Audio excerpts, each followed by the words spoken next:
Hello అండి. Chicken అంటే ఎంతమందికి ఇష్టం? ఈ వీడియో చూస్తున్న ప్రతి ఒక్కరు లైక్ చేసి, సబ్స్క్రైబ్ చేయండి. అలాగే కట్ చేయకుండా చివరి వరకు చూడండి. ఇలా సన్నగా తరిగిన చికెన్ ముక్కలు, ఇంకా కార్న్ ఫ్లోర్ అయితే తీసుకున్నాను.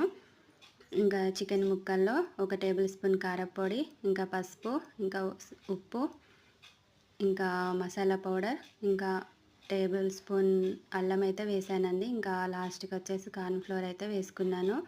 ఇంకా వీటన్నిటిని అయితే ఇలా మిక్స్ చేసి ఒక హాఫ్ అన్ అవర్ అయితే నానబెట్టేసానండి. ఇంకా హాఫ్ అన్ అవర్ తర్వాత మళ్ళీ కొంచెం కరివేపాకు వేసుకొని మళ్ళీ మిక్స్ చేశానండి. ఇంకా ఆయిల్ అయితే పెట్టేశాను. ఇంకా ఆయిల్ అయితే వేడైపోయింది. ఇంకా ఇలా చికెన్ ముక్కలను ఒక్కొక్కటి ఇలా వేసేసాను. అన్నీ ఇలాగే వేసుకున్నానండి. ఇంకా చూడండి, చికెన్ ఫ్రై చికెన్ ఫ్రై అయితే రెడీ అయిపోతుంది. ఇంకా చూడండి, మంచి కలర్లో అయితే ఫ్రై అయిపోయాయి. మా వీడియో నచ్చితే లైక్ చేసి సబ్స్క్రైబ్ చేయండి. చాలా టేస్టీగా ఉంటుంది. మీరు కూడా ఒకసారి ట్రై చేయండి.